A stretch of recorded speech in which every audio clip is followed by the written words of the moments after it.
नमस्कार दोस्तों, स्वागत है आपका अपने चैनल जीएस एकेडमी पर। और आज हम पढ़ेंगे सिंधु घाटी सभ्यता का सामाजिक जीवन।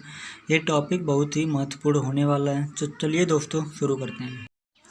सामाजिक जीवन। साहित्यिक स्रोतों की कमी होने के कारण सिंधु सभ्यता के सामाजिक जीवन के संबंध में कोई चित्र नहीं स्थापित किया जा सकता है। कहने का मतलब है कि दोस्तों हमें साहित्यिक स्रोत बहुत कम मात्रा में मिले हैं।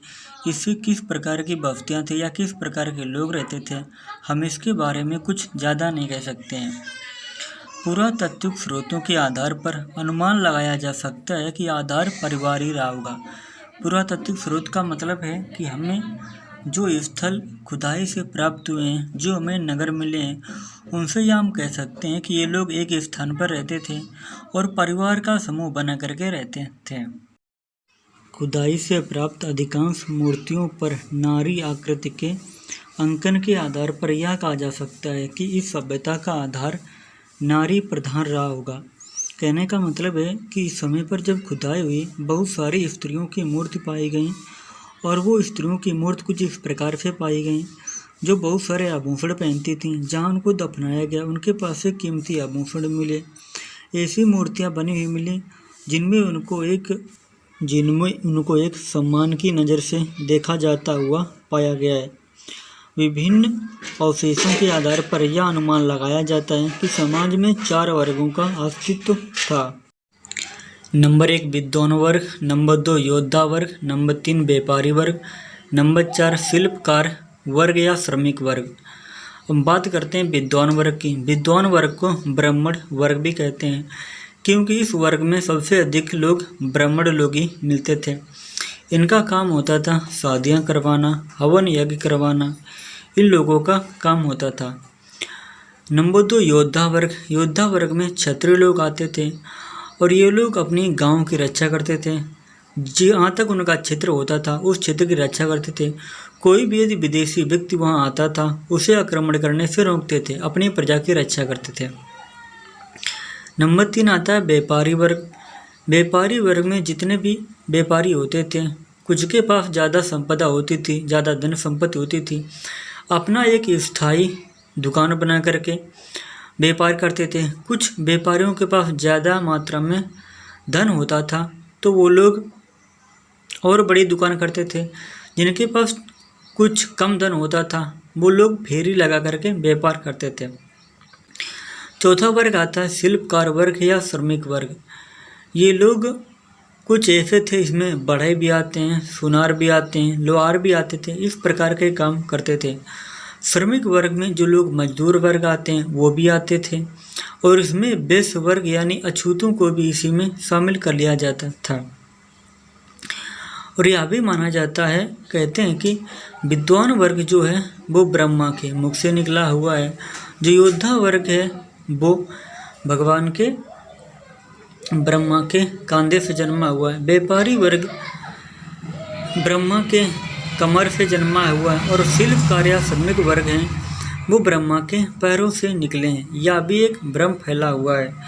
सच्चाई क्या है यह अभी हमें तक नहीं पता है।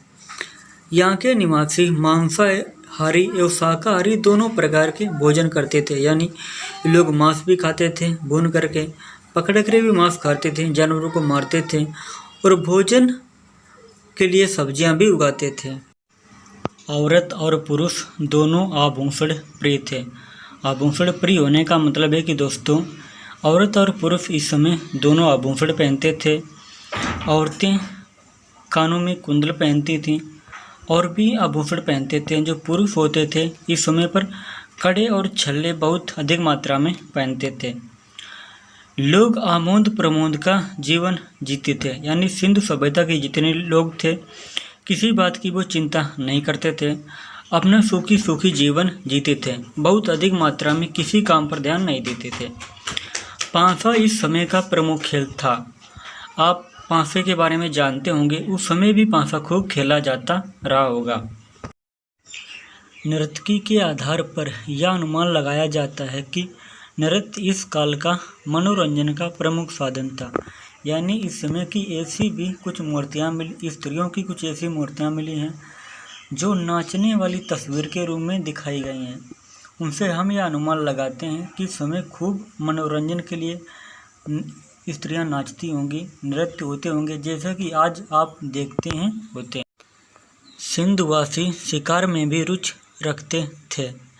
ये लोग शिकार करके भोजन करते थे। इस समय सिंधवासी दशमलव पद्धति की भी जानकारी रखते थे।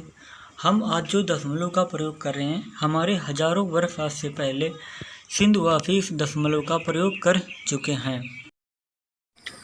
विभिन्न प्रकार के अस्त्रों के मिलने और वे ताम्र और कांसे से मिलने के कारण बहुत निम्न कोटि के थे, यानी बहुत से ऐसे औजार मिले हैं जो कांसे और तांबे से मिलकर के बने होते थे और वे बहुत छोटे होते थे।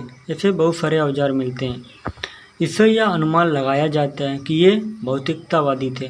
भौतिकतावादी का मतलब होता है कि लोग अपने जीवन में कुछ न कुछ करके देखते रहते थे कि हम कुछ नया क्या कर जाएं। इस प्रकार के हमेशा प्रयोग करते रहते थे।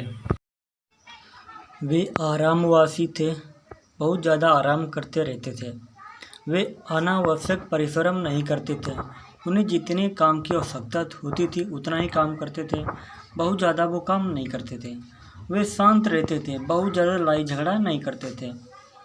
उनके द्वारा किसी भी अभियान का प्रमाण नहीं मिला है। हमें उनके द्वारा कोई युद्ध या अभियान का प्रमाण नहीं मिला है जिससे हम कह सकें कि वो लोग युद्ध में भी विलीन रहते थे। वे संयुक्त परिवार में रहते थे। संयुक्त परिवार का मतलब होता है नहीं, सारे जो परिवार होते हैं एक साथ में रहते थे।